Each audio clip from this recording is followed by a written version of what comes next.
What's up, guys? What's going on? Commander Vlogs here. We are back. We are live. Gonna tell an awesome story of basically my late grandfather. He passed away a few years back. Really miss him. But anyway, this is a story of his it's World War II diaries that he wrote, and I'm going to read them to you guys. I've never read them myself, so it'll be kind of like a first time reaction to this, and I think it'll be pretty cool. So here we go, guys. Let's make this full screen. I might not be as active in the chat since I'm going to be reading, but yeah, I will definitely get to you guys in the chat, and we'll take a little bit of breaks in between here. But welcome, guys. I appreciate you tuning in. Here we go. So this is my grandfather. It's an old picture from 1943. My grandpa Woody. He had passed away in August 9th, 2015. He was 90. But anyway, this is a picture of him in 43 when he was in the Navy. He held the rank of MOM M3, and these were his service dates here. So he basically served for more than 2 years. He was born in 1924, August 23rd, 1924, in Hoquiam, Washington. Washington, jeez. Hoquiam, Washington. You know what I mean. Anyway,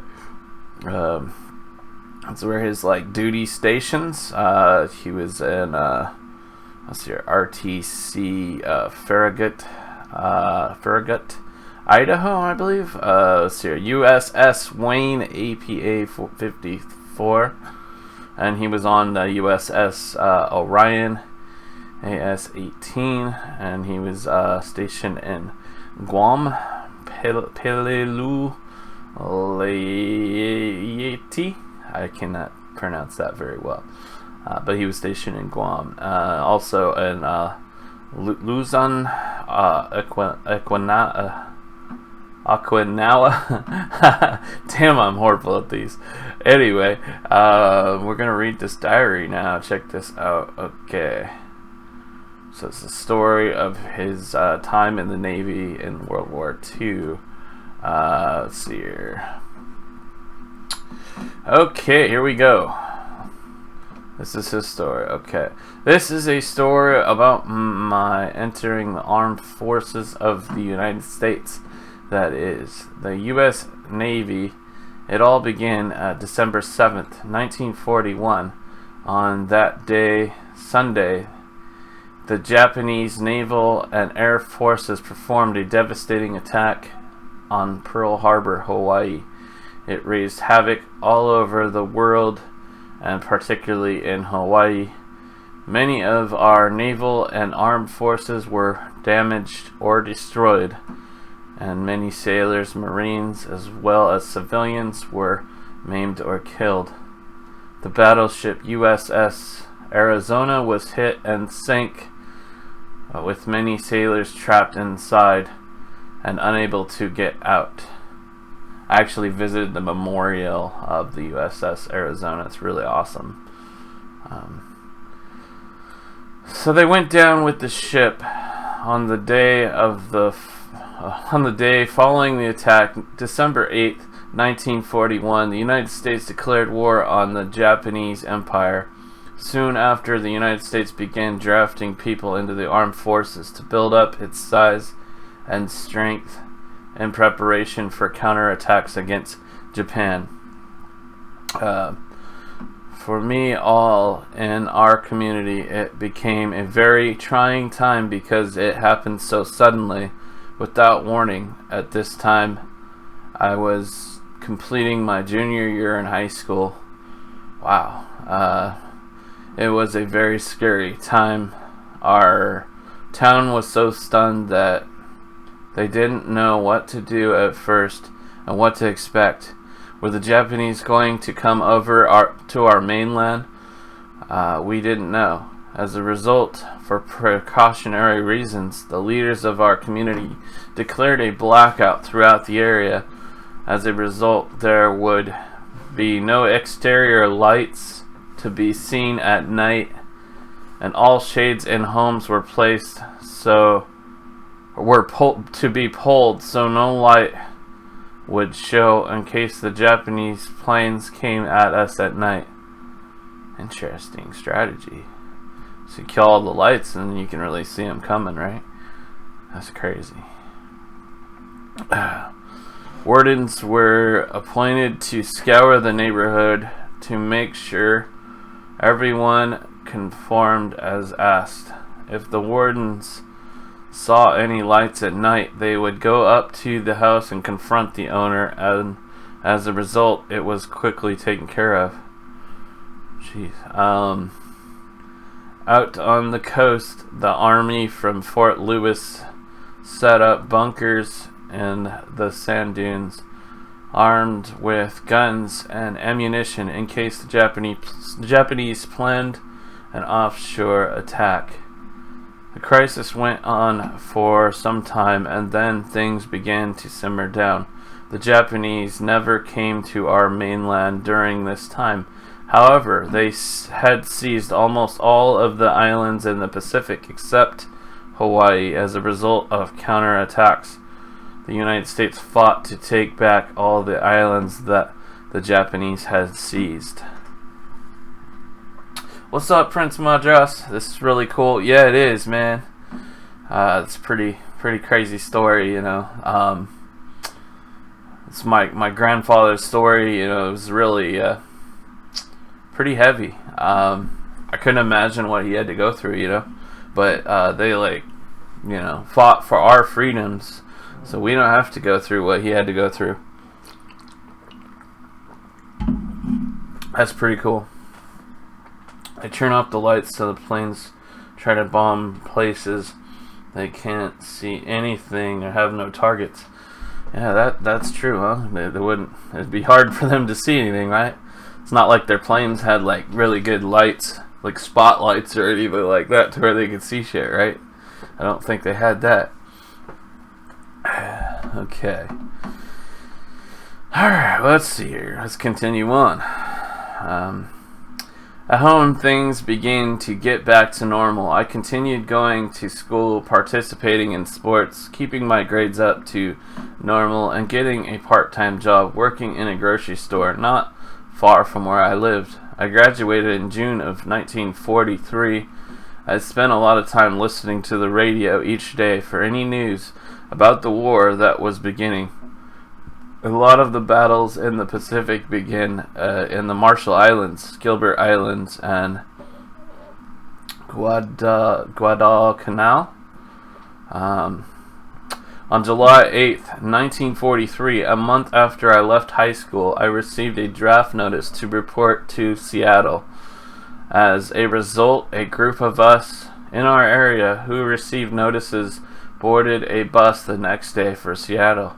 I had only been to Seattle once before when I was about 13 years old with my family. I remember going up to the top of the Smith Tower building. Boy, what a view from up there. I don't recall how many floors it was, but it was sure tall. It's crazy. My grandfather was in Vietnam and doesn't like to talk about it. See, yeah, my grandfather didn't talk about this stuff either. That's why I don't know anything about this. And you know, now that he's been passed away for quite some time, over more than 4 years. He passed away about 4 years ago, and I got access to his diary, so I just thought it was really cool to read this and share with you guys. But yeah, it's crazy what he had to go through. He got drafted, guys. That means like he was forced to join the military. He didn't have a choice. That's crazy. I remember when I was younger, when I was in my teens, I was worried about being drafted in the military. Then later in my 20s, I actually tried to join the military, which is really funny. But yeah, I was scared in my teens, didn't want to join. Well, didn't want to be forced to go. Okay. When we arrived in Seattle, we were taken into a large federal building. Here we stripped out of our clothing and undergarment. A thorough physical examination to make sure we were qualified for service. Upon completion of the exam, we dressed and proceeded to a desk where a serviceman was ready to talk to us. That is if we passed the exam, and I did. After a short conversation, he asked me what branch of service I want to go into. At least he had that choice, right? I was very surprised that I had a choice.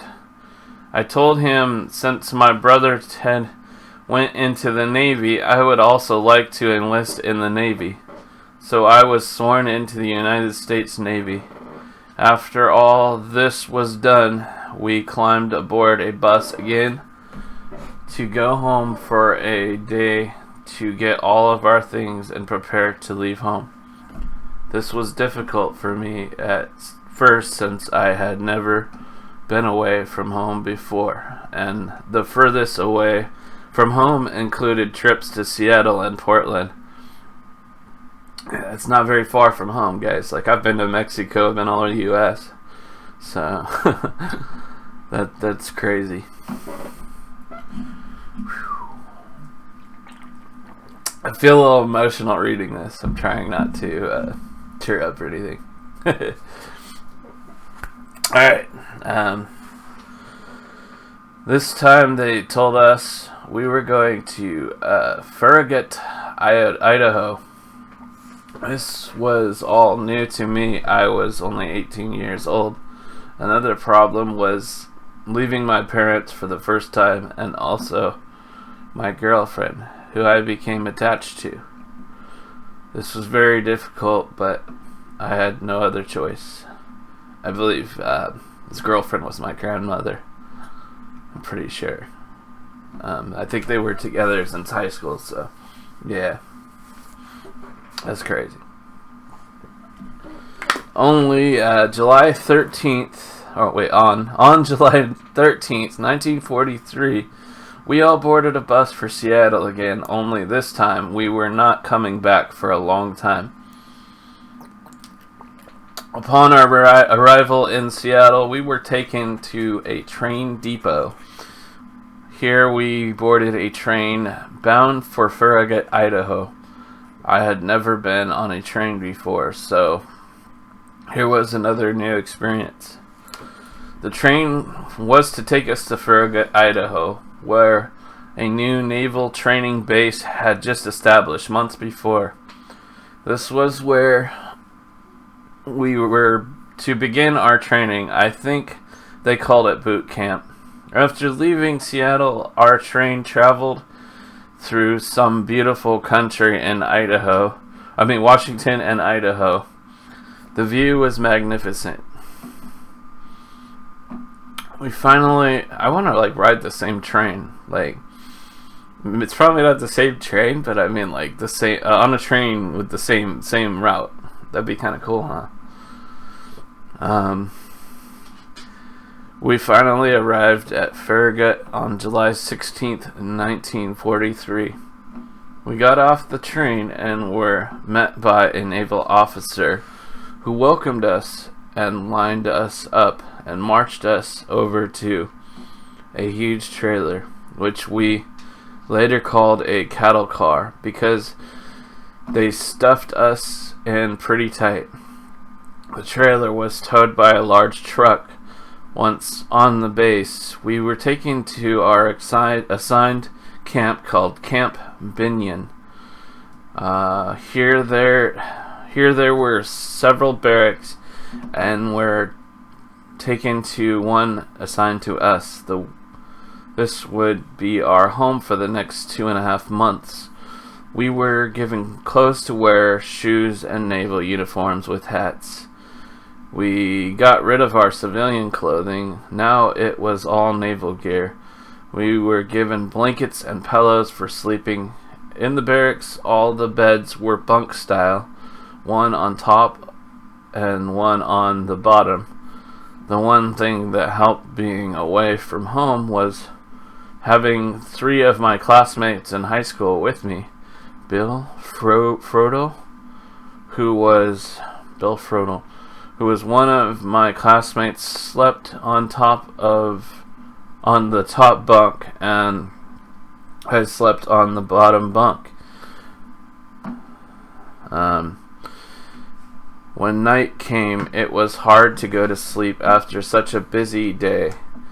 The next day we arose, made our beds, cleaned up, and showered, and then we went outside and lined up in a group at Caution? Oh no, lined up at Attention?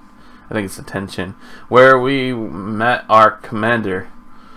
He was really a commander. I'm also one. Not that kind of commander, but nah, that's funny. Alright, I'm just being funny. He was really a commander, but we called him that. Oh, he wasn't really a commander, but we called him that. Oh my god, that's even funnier. Because I'm not really a commander, but y'all call me that, right? Alright. I think he was a petty officer. Okay. He introduced himself and then marched us over to the mess hall for breakfast. After breakfast, he marched us back to our barracks and sat down with us and told us what was expected of us. Then we were taken over to the dispensary to receive immunization shots to protect us for when we were to go overseas. All in all, we received 6 different shots, not all in one day, but one each day for the next week. This made my arms sore for a few days. Then we were taken back to our barracks, and we were told that 6 a.m. was to be our wake-up time every morning. At least they knew like what to expect. Like, you know, like, I don't know. It's not like they were like, you gotta wake up. And it's like 2 in the morning or 3 in the morning or something. At least it was like a set time at 6. That's cool. I mean, I wake up at 5 when I go to work, so 6 isn't too terrible, especially if you're in the military, right? What's up, Angela M? How you doing? It is cool, right? And Adam Boyd in the house. All right, carrying on here. We all settled down after a busy day, and before long it was bedtime. That really felt good, except my arms were a little sore from the shots. It was hard to go to sleep because all I thought about was home and my girlfriend. The next morning we were awakened at 6 a.m., got dressed, made our beds, and reported outside in formation and directed to an obstacle course. It was not a difficult course, but long. We had to run, jump over things, climb ropes, and run the rest of the way with still about a mile to go. Bill and I always raced each other to the finish line to see who would come in first. We did this every morning. We would always be at the finish line alone and wait for the rest of the company to show up. They always took their time. This was to be part of our physical training, and it started out that way each day. After the obstacle course, we were met by our commander and marched over to the mess hall for breakfast. We had to line up in a long line and take our turn to go into the mess hall because there was a lot of sailors there from different camps. once in a while, some smart aleck would try to jump line because he hated to wait to eat. If he got caught, he was brought up to the front of the mess hall where he had to stand at attention with his hat pulled down over his eyes until every sailor entered the mess hall. Oh, wow. Alright. Then after the last sailor was in, the line jumper was allowed to enter. It didn't take very long for him to learn to wait. The breakfasts were always good and filling. After breakfast, we go back to the barracks, clean up, and make our beds in preparation for barracks inspections. Next, we reported outside, lined up at attention until our commander came. First, he introduced himself to us and told us that we were all his until we left boot camp. In other words, he was our boss. He then marched us out onto a huge field, which we began calling the grinder, because we were to spend a lot of time here, marching and exercising as another form of discipline training. It became very difficult for some because of the hot weather. In fact, sometimes while standing attention for a long period of time, you would see an occasional sailor pass out. Wow. Marching was easy for me because I did marching in high school band for 2 years while playing the clarinet. The marching was a routine each day. In the second week, we began marching while carrying a wooden replica of a rifle. It was all intended for discipline training. Okay. On some days, we would work out in the gym. Occasionally, we would line up and then face, and whoever was across from us was to be our foe for boxing. We would box each other until one of us subdued and the other, that is, gave up. It was actually fun. Then we would choose up sides and play basketball. The gym also had weights, bars, and other workout equipment. So basically we were forced to box. That's kind of crazy. I mean, I don't know, I might like someday box somebody, but not like competition or nothing like that. But like, there's a big part of you that's like kind of scared to do it, you know, because especially if someone else is trained, they could really like mess you up. So like, this is crazy that they were actually forced to do that. They're forced to box. The gym also had weights, bars, and other workout equipment. This was to get us in shape. On some days, we would go out on the firing range and practice shooting M1 rifles. This was fun, except the rifles that we fired had a real kickback with a lot of force. So if you placed your thumb in the wrong position, the recoil could break your nose, cause a black eye, and a lot of pain. Therefore, you really had to follow instructions.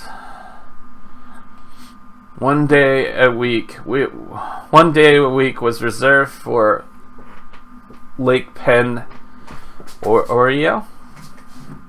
Here, we would climb into a large lifeboat and practice rowing in unison. It was fun because it was fun being out on the lake at the time because it was so hot. All of these difficult activities were laid out so that we could get into shape, as the Navy would have it. This routine continued each day until we were to leave for another assignment. One interesting thing while we were there was a place to get away and spend some time getting to know some of the sailors who were there. The only way to do that was to go out into what was called the smoking pit. That's the only place you were allowed to smoke. So I had to go into the pit to meet other sailors and talk. As a result, I began smoking myself because it was hard to stand there while others kept offering you a cigarette. I didn't even know he smoked. It probably wasn't for long. I smoked for like a long time, man, like off and on for like 10 years. I got to like 2 packs a day at one point. So yeah, smoking is so bad for you now. Glad I quit. On a couple of occasions, we were granted liberty, which is the free time to stay on the base or go to a city close to the base, which was Kukur d'Aline. This got us away from the base back to civilian life. All these activities went on for about 2.5 months of training. Then, when this was finally over, we put on a draft telling us where we were going next. I was chosen to go to Green Lake Naval Training Station in Illinois. This is a service school in basic engineering. On October 6, 1943, we were put on a train again, heading for the Great Lakes, which put me that much further away from home. On October 9th, 1943, we arrived at the Great Lakes. This trip going over was very nice because of a lot of beautiful scenery in the mountains and hills. Our train was a Pullman, like the train from Seattle to Farragut. Each sailor had his own comfortable bed with meals in the diner. Really luxury. Upon our arrival at the Great Lakes, we were taken to what was our barracks for the next week. The barracks was really nice, like large houses, and instead of cots or beds, we had to sleep in our hammocks. So all we had was soft, light blanket and a small pillow. At first, it took a little time getting into the hammock, but in no time at all, it became rather routine. At nighttime, you could see all the lights light up in North Chicago from our barracks. It was a beautiful sight. We could also see the Streamline train go by at high speeds. I had never seen one before. After a good night's sleep, we were up and about at 6 a.m.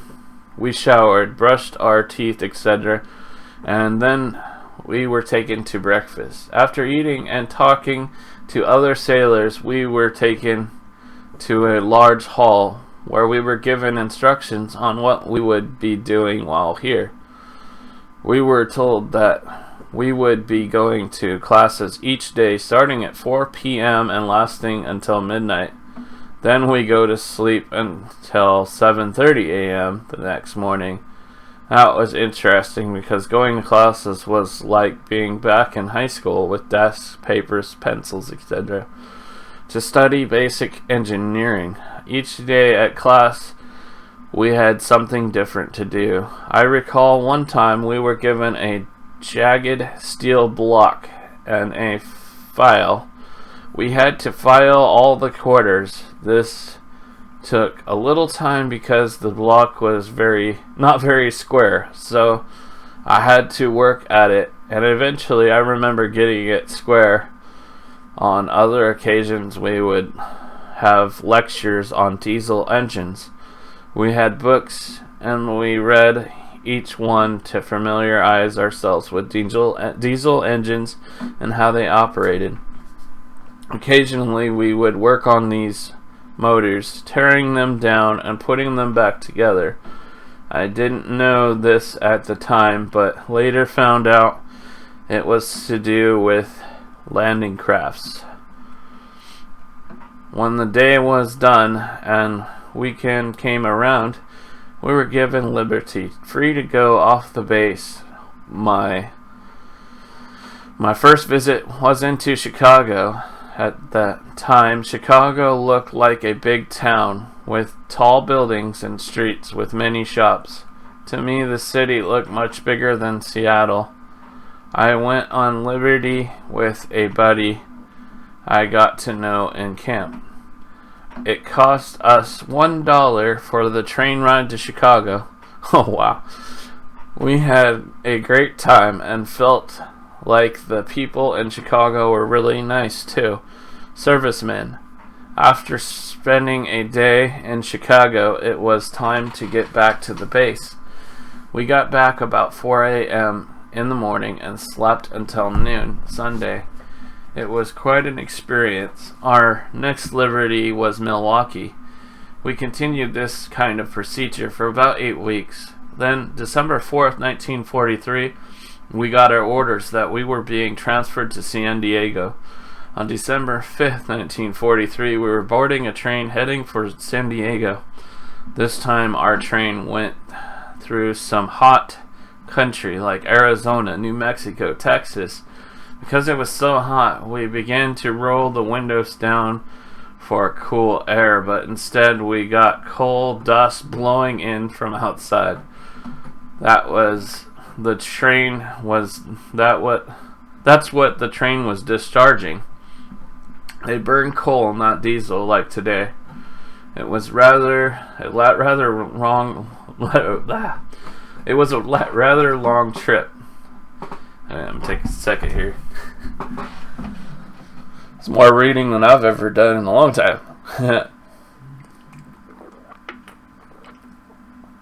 Some Red Bull and some water, you know, keep me going here.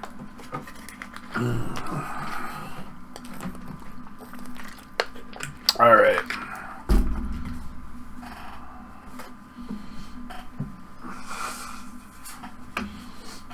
Okay. On December 8th, 1943, we arrived at the destroyer base in San Diego when we were to spend 4 more weeks on diesel engines in the classroom. The reason for this training was to prepare for the LCVP, Landing Craft Vehicle Personnel Landing Boats. All the LCVPs had gray marine diesel engines. After our arrival, we were to spend the next 4 weeks working and training how to run these boats. We had some liberties while in San Diego, but not much there except a lot of sailors. Then on December 31st, 1943, we were transferred to Coronado, California. I never heard of that one. For a second, actually, I thought it was Colorado, and then I thought it was Corona, but it's Coronado, California. It was an amphibious base for training small landing boats called LCVPs. The LCVP was about 36 feet long and 10 feet wide, with a 225 horsepower diesel engine and speeds up to 9 knots per hour. Capable of carrying 40 personnel for a weight of 8,100 pounds. Also, it was equipped with 2 30 caliber machine guns, including one in the rear of the boat for protection when a landing was to be made. I sat behind one of the guns and the seaman sat behind the other. The reason we were sent to Coronado was because of the beaches there were ideal for landing practices. Whenever we hit the beaches, the front of the boat was on the beach while the rear remained in the water so that we could back off. Our boats were kept at a pier, and each day we were to fire them up and move out and maneuver with the other boats in the circle. When a signal was given, we peeled away from the circle and headed for the beaches. Once there, we would hit the beach and lower the ramp up front as if troops were leaving the boat for shore. After a short time, the seamen would wind up the ramp and we would head back to the pier, which acted as our mother ship. We would carry out this procedure 3 times a day for practice. We also hauled some small engines and other equipment onto the beach. This was practice to prepare for us for the real thing when we went out to sea. The LCVP that I was assigned to had a crew of 3. A coxswain who steered the boat, a seaman who took care of bumpers, winding the ramp up and down, and keeping the inner part of the boat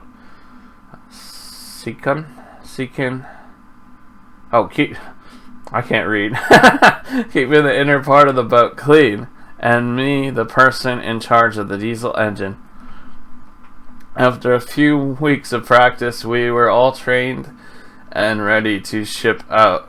On February 16th, 1944, we were transferred to U.S. Naval Receiving Base in Shoemaker, California to await assignment. Finally, on March 3rd, 1944, we were sent to San Francisco to board ship in preparation for shipping out. The ship was not the one I was assigned to with landing boats on it. The ship was taking me out to sea, eventually finding my assigned ship. The ship, called the USS Monticello.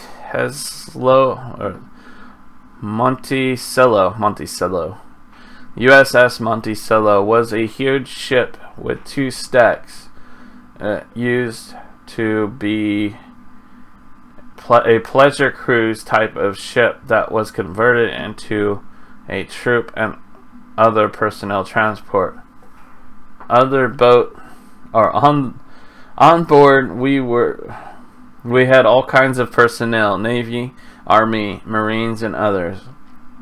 It was large enough to carry at least 2,000 personnel. We were all assigned to different compartments, which had sleeping quarters, bathrooms, etc. 2,000 people, dang, that's a lot of people. On March 5th at 9:30, after everything was secure, we pulled up on San Francisco and set sail for New Caledonia, an island east of Australia. After being out at sea for a day or two, a lot of people became seasick. It became a dreary trip to start with, but as time passed, all seemed to adjust and the trip became more fun. We crossed the equator the following Sunday at 9:31. Everyone on the boat who had never crossed the equator had to go through a ritual, that is, topside and be hosed down.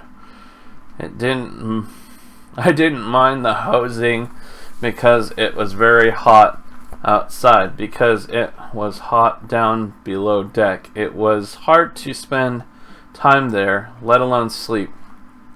I would usually grab a blanket, pillow, and sleep on the deck topside.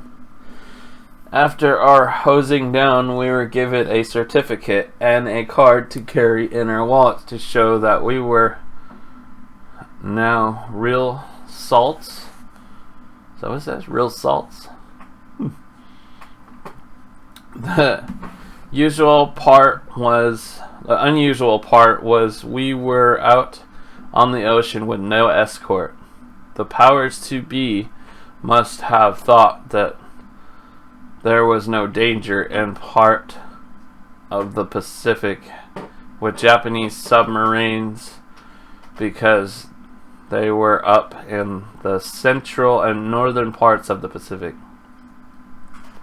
Finally, after a long trip, we landed in New Caledonia on March 20th, 1944. Upon our arrival, we disembarked for the island where we remained for a few days. While there, we were assigned to work parties, such as going around in a truck and picking up garbage for the dump. It was interesting to note that while we were doing the garbage pickup, I noticed numerous barrels of gasoline stored in large piles all over the island. It seemed rather odd since there were rationing gasoline back home. What's up, Adam? My day is good, man. You know, just kind of waking up, reading this awesome story from my grandfather. Hope you guys are enjoying it. After a few days, I boarded the USS Tryon, a Liberty ship heading for another island. This time it was the New Hebrides Island, where we stayed until May 12, 1944, at which time the ship I was assigned to came into port on May 12, 1944. I boarded what was to be my ship for the next 12 months, the USS Wayne, APA 54, a ship that was formed transport ship that had been converted into a attack ship carrying 20 LCVPs. The ship was approximately 484 feet long and equipped with 5-inch guns fore and aft. It also had a group of 40mm guns on each side of the ship. It felt good to be on my ship finally. We remained in port for one day, and then on May 13th, 1944, we departed for Guadalcanal, an island which had already been secured from the Japanese before we got there. Got the new Call of Duty? That's awesome, man. We arrived on May 17th, 1944, and set anchor. Guadalcanal became a port which housed a lot of Marines, where we were anchored for several days and told that preparations would be made soon for an invasion of one of the islands occupied by the Japanese. In the meantime, I became well acquainted with the two members of my crew on the LCVP. The word came out that we would be making preparations for an invasion of the island of Guam. So on July 10th, 1944, we began running our boats into the island, picking up Marines and taking them out to our ship. We did this all day until our ship reached its capacity. We also kept running towards the beach, picking up more equipment and supplies. After all this was completed, we were ready to ship out. On July 16, 1944, we pulled up anchor and proceeded to head out to sea and join a convoy of ships heading for Guam. The convoy consisted of several ships, most APAs, amphibious attack transport ships, like this ship that I was on. The ships were all lined up in a row of four to five ships with 3 rows, 2 lines outward and 1 line in the middle. Outside the convoy, we had destroyers to keep us from enemy submarines. Up front, we had a cruiser that carried the commander in charge of the convoy, and aft the convoy we had an escort carrier that carried 7 to 4U Wildcat fighter planes.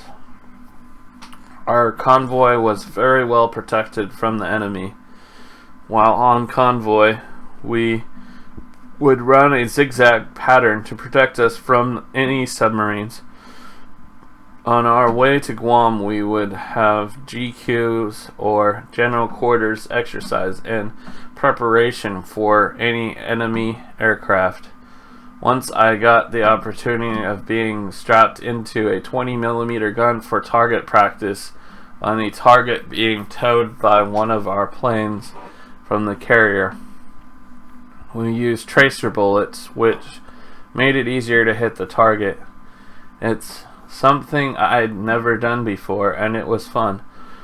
We did encounter a Japanese Zero plane only one time, but after all the gunfire from one side of the convoy, the plane left.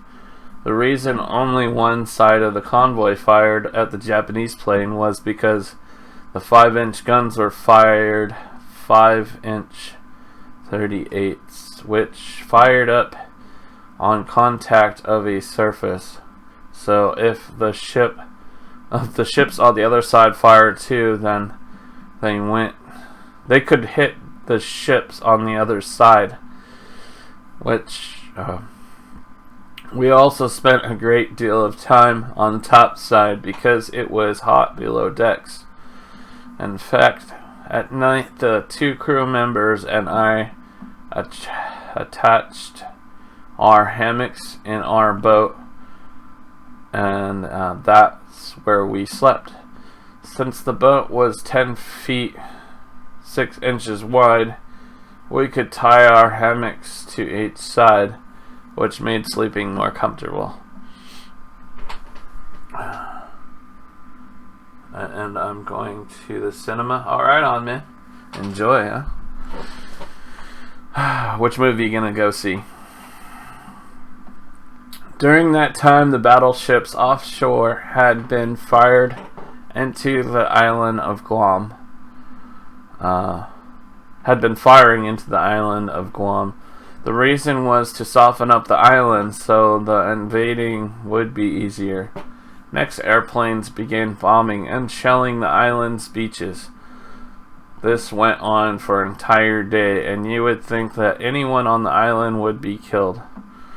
On July 21st, 1944, our ship came close to the island of Guam and set anchor. Other ships, including APAs, did the same. We began unloading the LCVPs into the water, and once in the water, I primed the pumps and started the motor. We drifted around for a while. Then a signal was given, and we headed for our ship to pick up Marines for the landing. Aboard ship, the crew dropped nets over the side of the ship. Some of the Marines, who were all prepared, began climbing down the nets into our boat and the other LCVPs. We carried anywhere from 34 to 40 Marines. It was pretty crowded, but they all got in. Once we were loaded, we moved away from the ship and joined the other boats to form a circular pattern. During this time, the coxswain steered the boat while the seamen and I manned the 50 caliber machine guns at the rear of the boat. This went on for a short while, and when the signal was given, we turned, spread out, and headed for the beach. At first it didn't seem so bad, but as we got closer to the beach, the Japanese, who had buried themselves in during the onslaught of battleships and aircraft, began firing artillery and mortar shells at our boats. It was really scary, especially when mortars hit close enough to splash water into our boat. When the mortar hit the water, it had a crackling noise which made me wish I was somewhere else. I kept praying that we wouldn't get hit. As we got closer to the beach, it got worse. But we were lucky, so we hit the beach, dropped the forward ramp, and the Marines began existing. They were already existing. They began exiting into a massive gunfire. It's an experience I'll never forget. We didn't have to fire our machine guns in the rear of the boat. Soon as all the Marines left, we turned and headed back to pick up more Marines and their equipment and supplies. It seemed like several hours before the beach was secured by the Marines. After several trips, we began taking injured Marines back to our ship. Then they were either shot or maimed. One of the Marine medics came into our boat with a couple casualties. He began working on a wounded Marine and hollered at me to help him. I went over to see what I could do, and the medic was trying to tie some veins together on the arm of a wounded Marine. He asked me to hold the arm steady while he tied the veins together. The poor Marine's arm was shattered. Normally I would have had difficulty doing this, but the invasion made my adrenaline run, so it was a different situation, and I didn't have any difficulty helping whenever I could. After all the casualties were taken care of, we headed back to the ship, where they were taken to sick bay. We spent a couple days here, going back and forth to the beach. On the third day, we pulled up anchor and joined our convoy again, heading back to Guadalcanal. We didn't meet any resistance going back, so it felt really good to be back on the ship, relaxing for a while until we got back to Guadalcanal. Once there, we dropped anchor offshore, where we sat for about 2.5 months. At this time, we were able to go ashore, which was interesting. They always had movies in the evenings. This also gave us an opportunity to visit with some of the Marines stationed there. At night, we walked the trails. I remember seeing a lot of land crabs. At night, their eyes would light up. After a couple weeks, we were told that another invasion was being planned.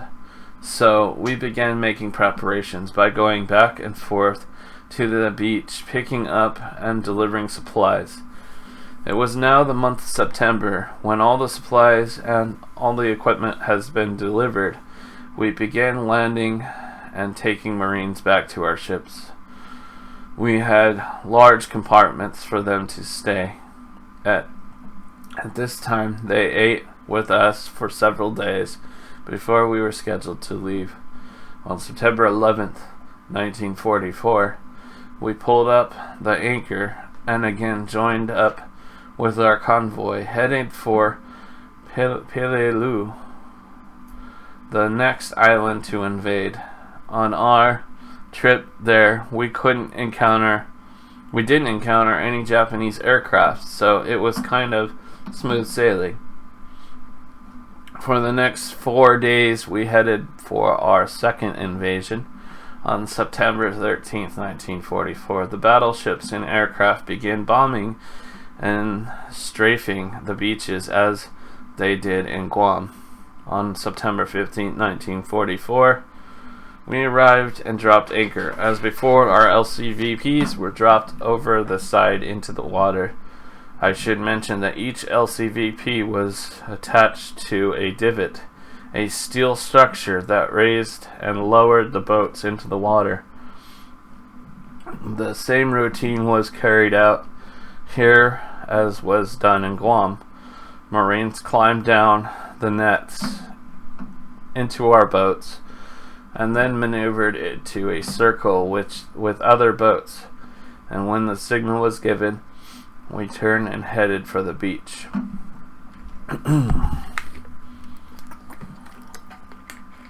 Alright. Just as before, the Japanese were ready. As we got closer to the beach, we began to receive mortar fire. This time was worse than Guam, because 2 of our boats were hit and disabled. Several Marines were injured, as well as sailors manning the boats. One of the young sailors in a boat that was hit died at the scene. He was only 18 years old. He lost both of his legs when the mortar hit. I was so scared, huddled up in our boat, praying, hoping we wouldn't get hit. The good Lord must have listened to our prayers because we were spared. It was a horrible experience. After we dropped off Marines, we backed off and returned to the ship to haul in more Marines and supplies. We kept doing this for a couple days, again taking casualties back to our sick bay. After a few days, we joined up with the convoy and headed back to Guadalcanal. This was one landing I'll never forget. When we got back to Guadalcanal, we dropped anchor. We were here for only a couple of weeks, and plans were made for another invasion. Only this time it was going to be Leyte in the Philippine Islands. This time, after taking Marines on board and equipment, we joined a bigger convoy of ships with more destroyers and bigger aircraft carrier in the rear of the convoy and a huge cruiser up front. Scuttlebutt was the General MacArthur was on the ship. He swore he would return, and that's why he was there. Before we got to Leyte, the battleships and aircraft began their bombings and strafing routine as they did before. Our ship arrived on October 18, 1944, and dropped anchor. Then, as before, our boats were put into the water and began loading Marines in preparation for the invasion of the beaches. As we were loading troops, a Japanese aircraft came out of nowhere and was headed right at our ship.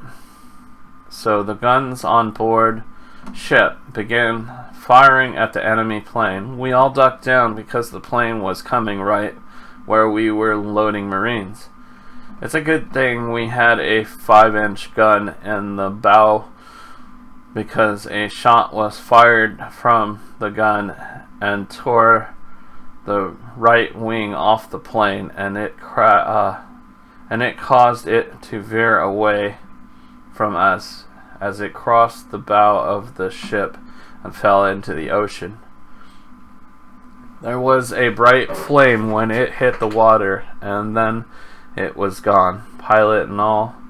As a result, our ship was given a citation for destroying the enemy aircraft. Also recall seeing one of our P-38s chasing a Japanese Zero and shooting it down. It was quite a sight. Then we proceeded with the landing, and this one was much easier because we didn't get much enemy fire. I remember seeing a lot of Philippine people on the beach as we were landing, cheering us on. They approached us and tried to trade their paper money for any coins, and we might have. It was rather hilarious. After we dropped off our Marines, we continued back to the ship for equipment, supplies to return to the beach. We did this for almost 3 days until the beach was secured. I didn't see him, but was told that Douglas MacArthur took a boat to the beach and waded ashore, saying, "I have returned." We pulled up anchor again and joined a convoy and set sail for Guadalcanal to prepare for another invasion, and this time it was to Luzon in Philippines. We remained anchored in Guadalcanal through the month of December 1944.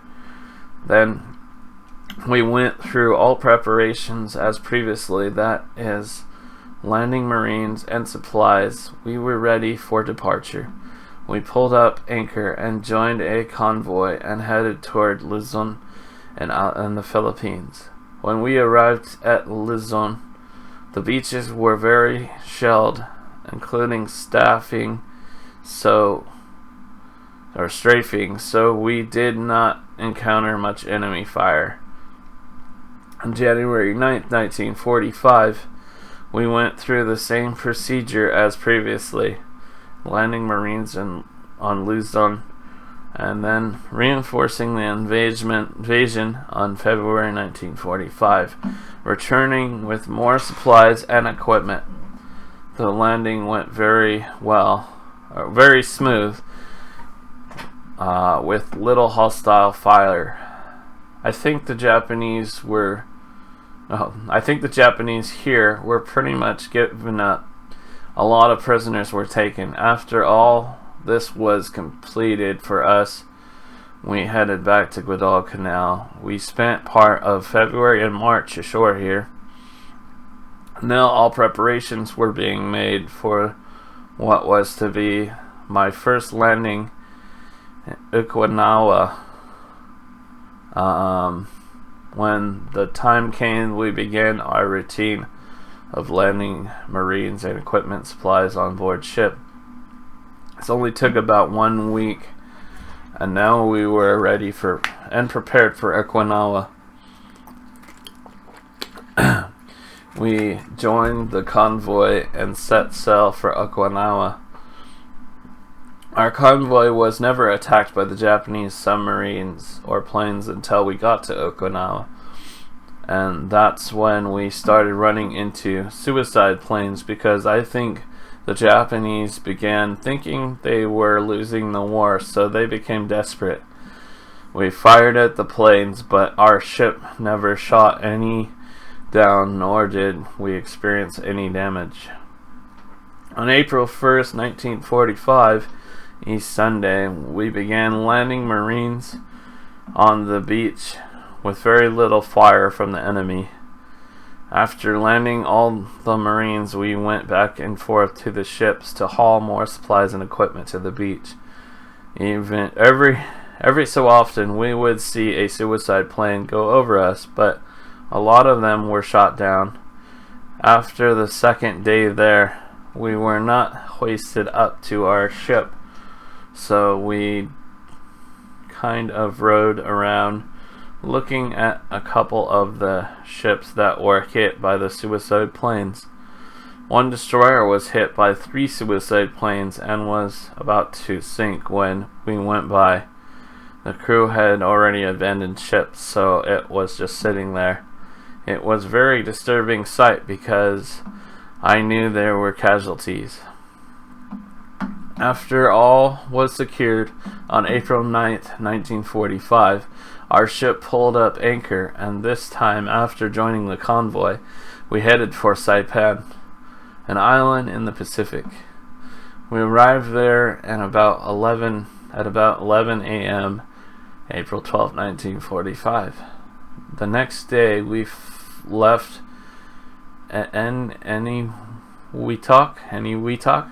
another island, and arrived April 17, 1945. Then on April 18, 1945, we left for Honolulu, Hawaii, and arrived April 26, 1945, and stayed for 3 days. This gave me a chance to visit with my nephew, Francis, who was stationed there.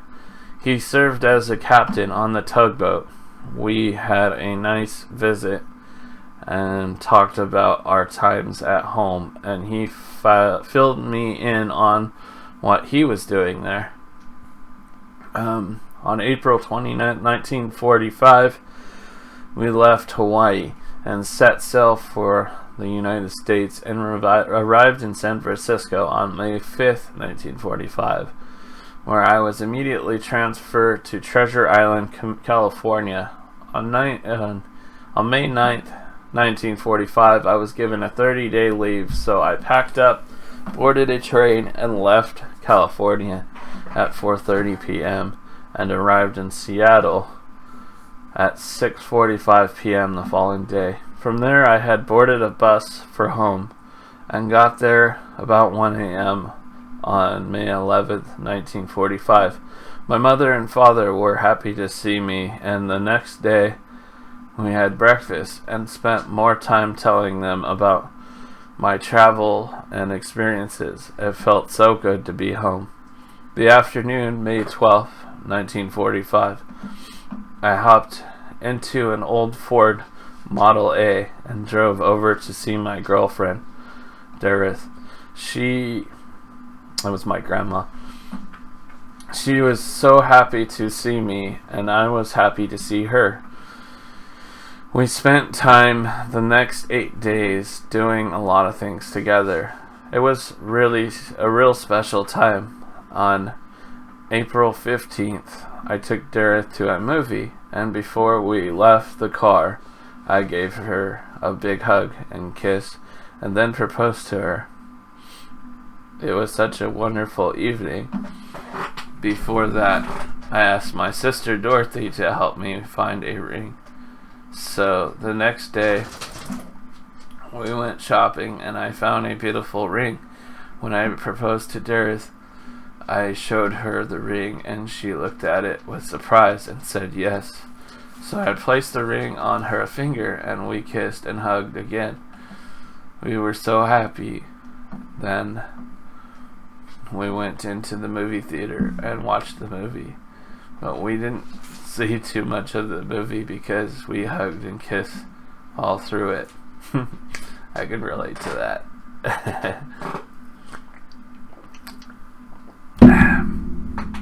When we got back to her house and told her mom and dad, they were all excited and said, "We must plan a wedding ceremony soon because Woody will be sent back to sea again." So with the help of her father and mother and some relatives, we were able to get married on May 20th, 1945 at 7 p.m. The house we got married was located in Hoquiam, Washington. There's a street address. After the ceremony, which was very beautiful, we bid friends and relatives goodbye and drove off to our first night together to Chehalis, Washington, which was not too far away. Dareth's mother and father didn't want us driving late at night, so they reserved us a room at the St. Helens Hotel. The next day, after breakfast, we were off to Portland, Oregon for our honeymoon. In Portland, we spent time at Jensen Beach, dancing to a live band, riding a roller coaster, and just having a wonderful time. We did a lot and saw a lot of things. Then after a few days, we headed back home on our report to Bremerton Naval Base in a week, and then was sent to let's see, headed back to our report to Naval Base in a week, and then was sent back to a I was there until July 10th, 1945, and again while I was in Fresno. It's kind of, I don't know like which words go with what. So arrived, I received orders in June 1945, remained there for San Francisco receiving stations. Oh, I think I know how this goes. I'll start over. We did a lot and saw a lot of things. Then, after a few days, we headed back home. On our arrival, I received orders to report back to Bremerton Naval Base in June 1945. I remained there for a week, and then I was sent to a San Francisco receiving station. I was there until July 10, 1945, at which time I was shipped out again. While I was in Frisco, Dareth came down and we spent a wonderful week together before I was shipped out on July 10th, 1945. I boarded a ship and left July 11th for overseas again.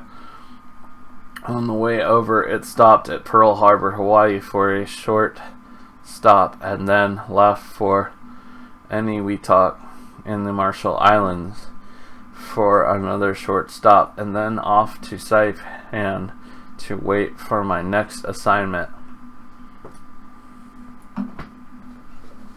It goes across. I know, yeah, it kind of messed me up though. Not used to that. When I arrived in Saipan, I was assigned to a submarine tender, the USS Orion. The Orion was a large ship with many compartments. The reason for this was that we had to house many sub-sailors when they came into the harbor and anchored off to a log boom attached to our ship.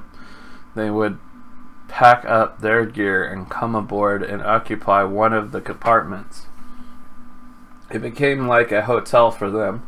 They ate on board, slept on board, and while they were resting, we would check on any repairs that were needed and reload the submarine with fuel, torpedoes, and other supplies. They would then board their submarines and sail out again to patrol the seas. During this assignment, August 6, 1945, the United States dropped the first of 2 atomic bombs on Hiroshima, Japan. Then a second one on August 9, 1945, on Nagasaki, Japan. As a result, the Japanese Empire signaled an unconditional surrender, which made the war officially over. The next day, it was announced over the PA system on board the ship that the war was officially over. All of the sailors on board greeted the wonderful news with a great deal of joy.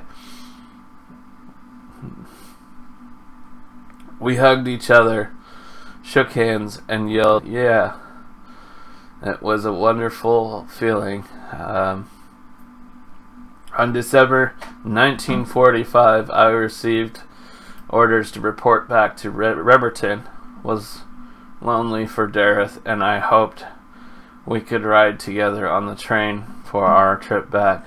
Unfortunately, we weren't allowed to ride together because one rail car was reserved for the Navy personnel only.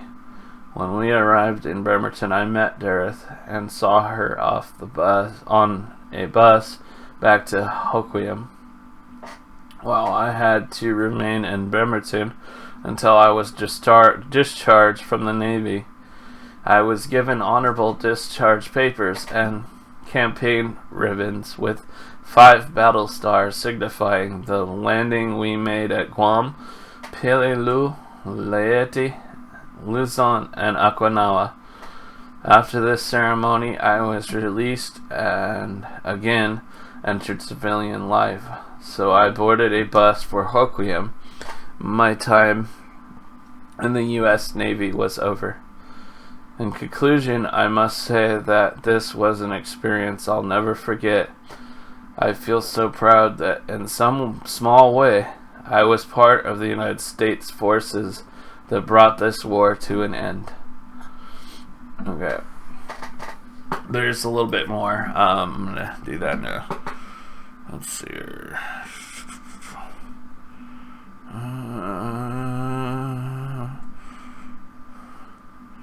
Let's see here.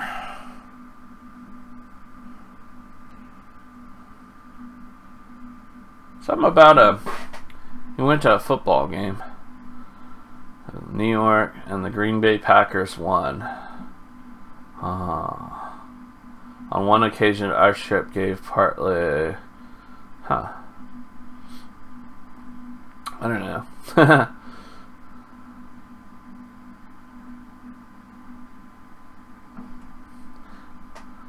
Yeah, I don't know where that falls, but I guess he went to a football game with the New York, I guess, what, Jets? And they played Green Bay Packers, and the Packers won. Wow,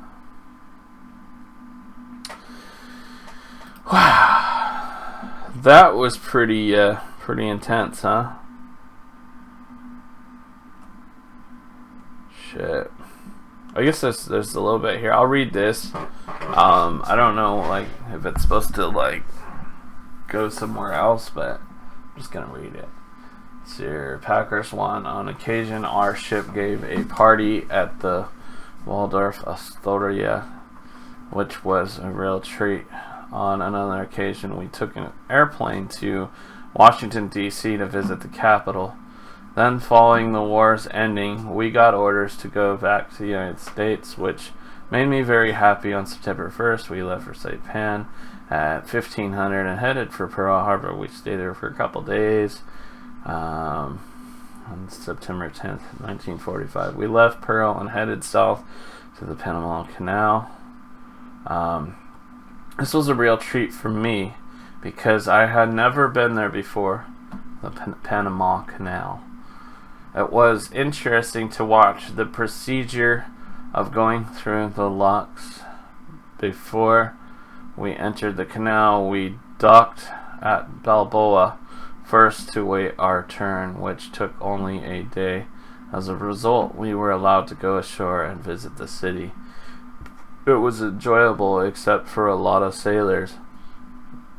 Finally, we were through the canal into the Atlantic Ocean. Following the Panama Canal, we continued up north to Staten Island, New York. After our arrival, we docked at the pier and were told that we would remain here for several months. I telephoned my wife asking her to come to New York via train. She arrived a few days later and I met her at the train station. It was wonderful to be back together again. In anticipation of her arrival, I found a small house for us to stay. We used to take the Staten Island ferry to Manhattan quite often to visit New York City. It was a wonderful experience because neither one of us had ever been there before. We rode subways a lot, go to different places to see exciting things in New York. One time we attended a football game between Green Bay and New York. The Green Bay Packers won. On one occasion, our ship gave us a party at Waldorf Astoria, which was a real treat. On another occasion, we went on an airplane to Washington, D.C. to visit the Capitol.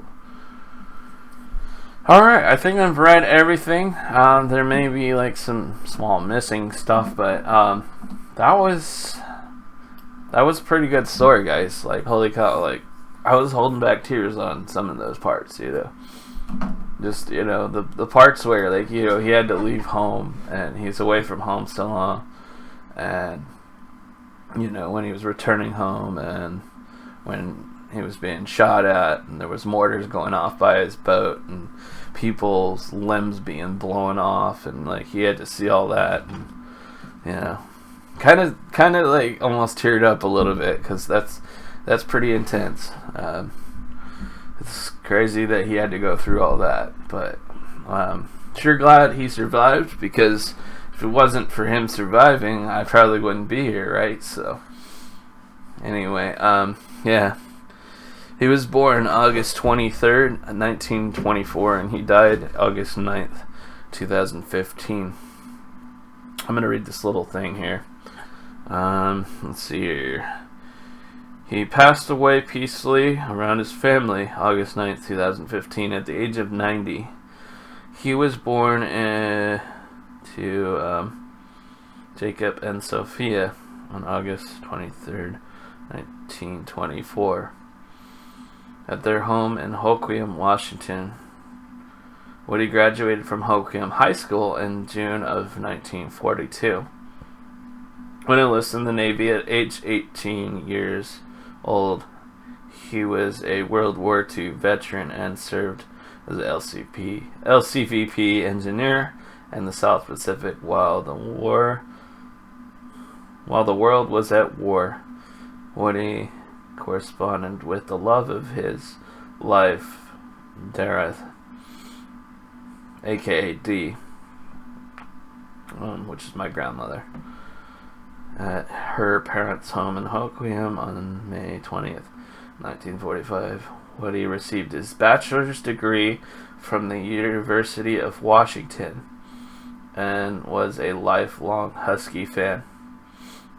He received a master's degree from Oregon State University and later obtained his principal credentials. Woody obtained his first teaching and basketball coaching position at Alma High School in 1952. He moved his family in 1955 to Lacey, Washington, and taught math at Northeastern High School when it first opened. He later became the head of the math department, as well as an award-winning basketball and golf coach. He became a vice principal at Timberland High School when it opened in 1971. When he retired in 1982 and went into real estate, later became a contractor who built and sold his own homes before he finally retired in 1993. Woody was an avid and excellent golfer and enjoyed weekly games of golf with friends and family. Woody was loved and cherished. Was a loved and cherished father and grandfather. He was a steady and caring influence in his family's life, as well as the life of many others. He had a great sense of humor. He was a long-standing member of St. Mark's Lutheran Church in Lacey. He was preceded in death by his wife, Dee, and survived by 5 children: Susan, Brian, David, Judith, and Donna, which is my mother, Robin, and let's see here, 13 grandchildren, which I'm one of them, 23 great-grandchildren, and 1 great-grandchild, as well as his older brother, Ted Bozak. A memorial service was held at St. Mark's Lutheran Church in Lacey, August 22nd, 2015. In lieu of flowers, donations may be made to your favorite charity in his name. Alright, yeah. Pretty crazy story, huh? Oh man. But yeah, he was a good grandpa. Just reading something else here. Oh, let's see here. It says poems, grandpa-isms. I feel like a GZ. Graf Zeppelin. These are things sayings he would say. You are so good looking in a place of God bless you. Seinfeld. Oh, he would say, yes, he would say you are so good looking instead of God bless you. You should go on stage, the first one out of town. He used to tell me that all the time. I'm going to St. Louis. Go sleeps 2 boxes. Jimmy crack corn. Delicioso. Nostrovia means cheers. You'd say that. Merlot. Yeah, he would say Merlot instead of Merlot, the wine. He would say Merlot. It's funny. Silver plate. Silvos plate. Huh. I'd say that doesn't do much for me. You would say not really. It's kind of warm. Oh yeah. Because if you know, my generation, a new word was cool. Everything was cool. This is so cool, you know. And he's older generation, so he would make fun of it. And he said, not really. It's kind of warm. Response to things being cool, yeah. Howsomever, he would say that. Ponce a one a time. Horse shit luck. And then he would say Grandpa wins. He'd say every game he would play, he would be like, we're playing Grandpa wins. That's the name of the game. Love you more. See you around when you bend over. Yeah, he used to say that to everybody. He'd tell everybody, see you around when you bend over. So funny. Anyway, yeah. When I moved from Hawaii back home, he actually made this place for me to stay, and it was really nice. It was upstairs in his house for many years. But anyway, he kind of remodeled the room, and he painted it, and he got this $1,000 bed, and he really decked it out nice for me. So when I moved from Hawaii, I'd have a place to stay right away, and it was really awesome, And I'd stay there a little bit, but then I was very happy to see my family, my brothers, and my brother's wife at the time, and my nieces and my nephew. Anyway, my brother and his wife at the time and the kids had a place, and then my oldest brother stayed there too. I don't know, yeah, he didn't really stay there. He was just there all the time, to be honest. And it was kind of a party house at the time. Everybody just drank a lot. I came back from Hawaii, and I had kind of a drinking problem because I worked at a restaurant and bar, and I'd get lots of free drinks, and then I knew lots of millionaire friends that I made friends with that would buy me more free drinks, and people would give me jars of moonshine to take home, and yeah, I had a problem drinking, and so it's part of the reason why I moved back from Hawaii, because drinking led to loneliness and a touch of depression or whatever. And so, I lived in this really nice house. I was spoiled. It's $1 million home. We're 500 feet elevation, and I had this 180-degree view of the ocean with just nothing in the way, no obstructions, just a palm tree here and there. But you could see the ocean for miles, and I would go out there just downing mixed drinks, and, drinking a lot, and staring at the ocean by myself a lot, and it made me feel lonely, and so I moved back.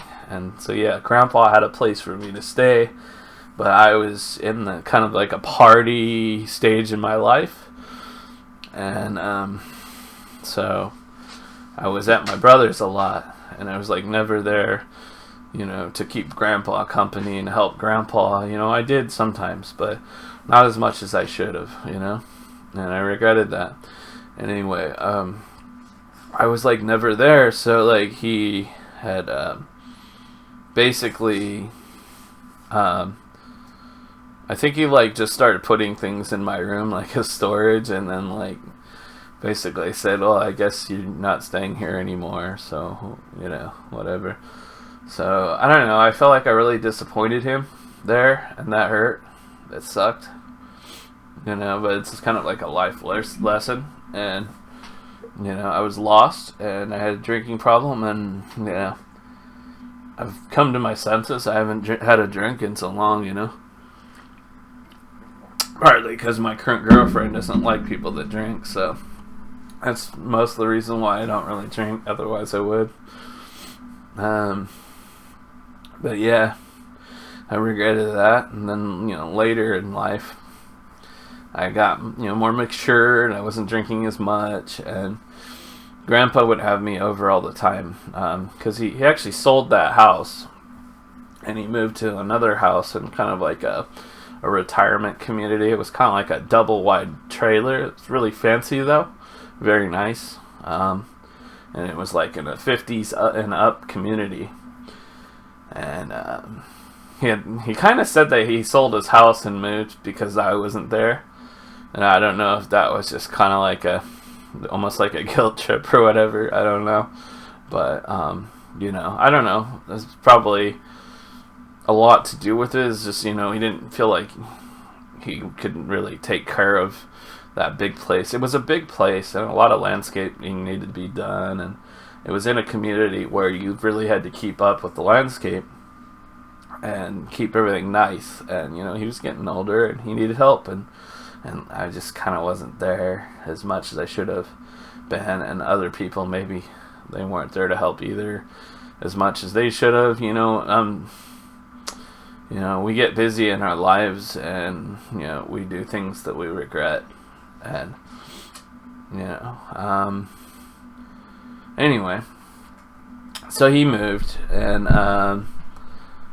he would have me over a lot to like clean his roof on his house. Like, he would have like leaves and branches and stuff on his roof and in the gutters, and he would have me bring my leaf blower, and I'd come with a ladder, and I'd blow it all off and clean it all out real nice. And it'd only take me like, you know, 3 or 4 hours. I would do a really good job, you know, not even clean like the ground and get all the leaves off the ground and all picked up. And I'd rake them and bag them and pick them up, take them with me. And so, like, I kept this place looking pretty nice, you know, this new place.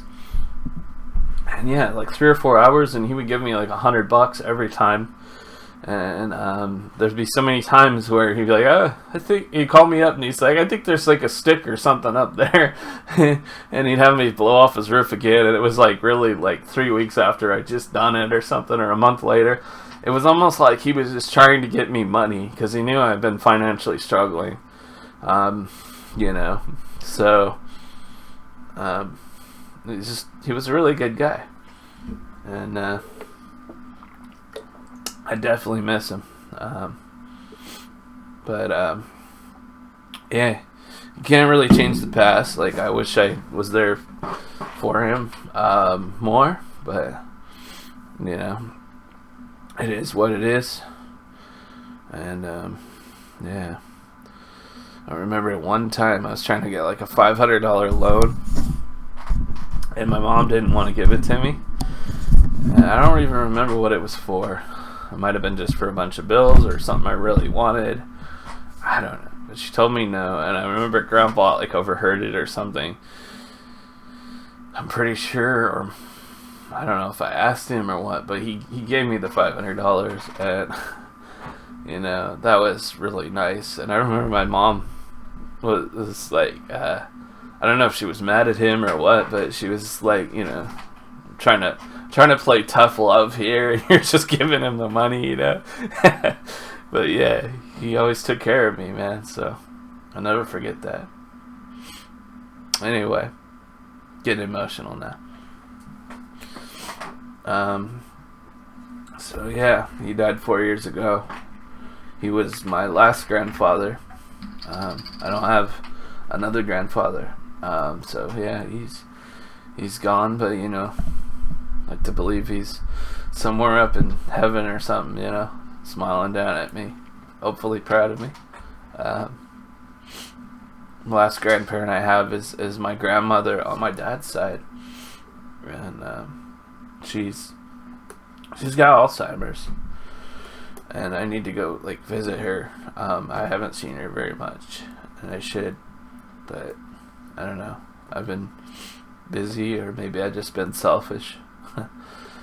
I don't know, but I need to like make myself go see her. I was recently asked to move to her place and then kind of like be like a caretaker for her. But I don't know if I'm very good to take care of someone like that.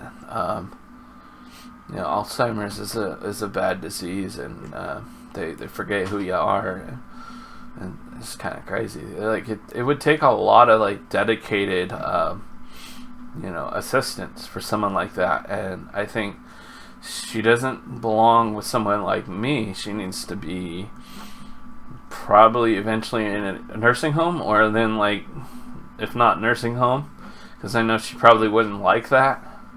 Then she needs like, you know, some full-time care where people like, you know, come to where she's at, you know. I think that's what she needs, a professional that does that. Definitely not me, and that's not being selfish, that's just being realistic. I am not the best person to take care of someone like that, but I need to go visit her. I do. So anyways, this was kind of heavy. I hope you guys enjoyed the story of my grandfather. And I think I'm gonna shower and get ready to do some streaming on Mixer. You know, at NBRS-COMMANDER. So if you guys wanna come hang out with me on Mixer, I'll even post up the link for you. That would be awesome. Let's see here. Whoops, that's not what I wanted to do.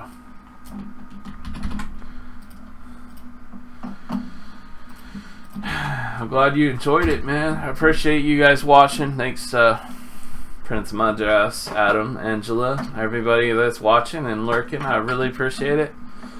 Leave a comment down below in the comment section. Let me know what you guys thought of this awesome story. I appreciate you guys so much. You know, be sure to smash that like if you guys would. Comment down below, like I said. Share on your social media, Facebook, Twitter, wherever you guys can share this video. It would really mean a lot. I want to share my grandpa's amazing story, and you know, the man's a legend, and he'll never be forgotten. Yeah. You guys have a good night. A good night. Shit. Have a good day, because it's not night. Unless you're like in the UK, then I guess that would be right. I'm not trying to rhyme. I talk to you guys later. Peace out. Alright.